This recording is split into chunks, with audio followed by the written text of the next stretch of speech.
American Isabelle Vito won the World Junior Figure Skating Championships in Tallinn.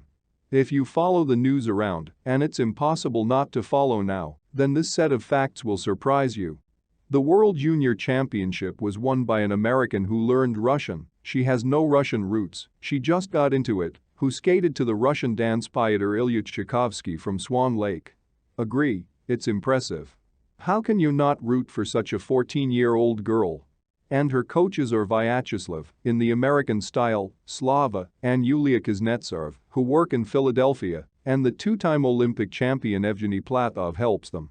Americans and Koreans would have competed at the Junior Championship of Russia on Sunday. Isabelle Vito overtook Korea's Jia Shin by a measly 54 hundredths to become the new junior world champion, replacing Kamila Valieva, who had held the title since March 2020. Then the tournament was also held in Tallinn.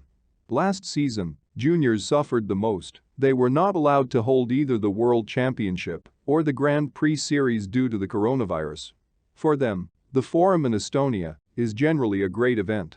The favorites of the championship in the absence of the Russians were supposed to be the Americans, but they were put up with worthy resistance by the Koreans. Many people have been saying lately that world figure skating will not survive without Russia, and no one will need it. In fact, everything turned out to be wrong. An impressive audience gathered at the Tondaraba Arena, if not a full hull, then definitely more than half. And the results are quite comparable with the Junior Championship of Russia, which again prompts the seditious thought that a clean skate with triples is better than an abundance of quads with fulls. The idea for Russia is backward, but it finds a lot of support in other countries. Due to the fact that almost all the leaders in Saransk failed their programs, foreigners, even without Ultra C, would have fought with Samodelkina and Muravyova for silver. Levito's result, 206.55, would have been fifth in Russia. But only 6 points away from silver, and given the national allowances, Levito is not far away. Akativa, of course, is out of reach with her 237 points, but she basically competes in a separate galaxy, and only suspension can keep her from world titles. The Russians were found even after the removal. The last warm-up was opened by an Estonian of Russian origin, Nina Petrikina, who was supported in the stands with banners, including in Russian. The audience was generally heterogeneous, both Koreans with numerous banners in Hangul and Tallinn connoisseurs of figure skating. Petrikina could compete for a medal at the home world championship, but she was not enough for the ending. In addition to 2 butterflies, there was a 0 loop, with a fall without leaving the ice.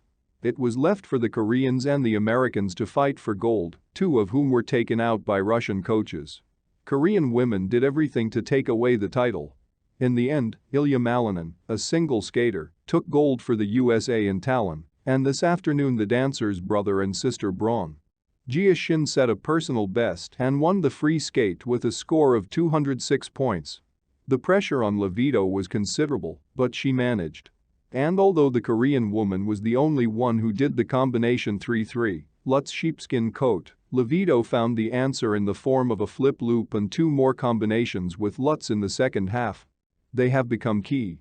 That's what it means to work on physics with an NHL coach. That's where Vyacheslav Kuznetsov worked before figure skating. In the free program, Levito performed Russian dance from the ballet Swan Lake by Tchaikovsky. Pyotr Ilyich is now going around the world as the author of not only a temporary replacement for the Russian anthem, but also music for the programs of foreign figure skaters. This, of course, is not some kind of exception to the rule. Foreigners take Russian compositions for productions, but it is worth recognizing that Russia, rich in composers, is represented rather modestly.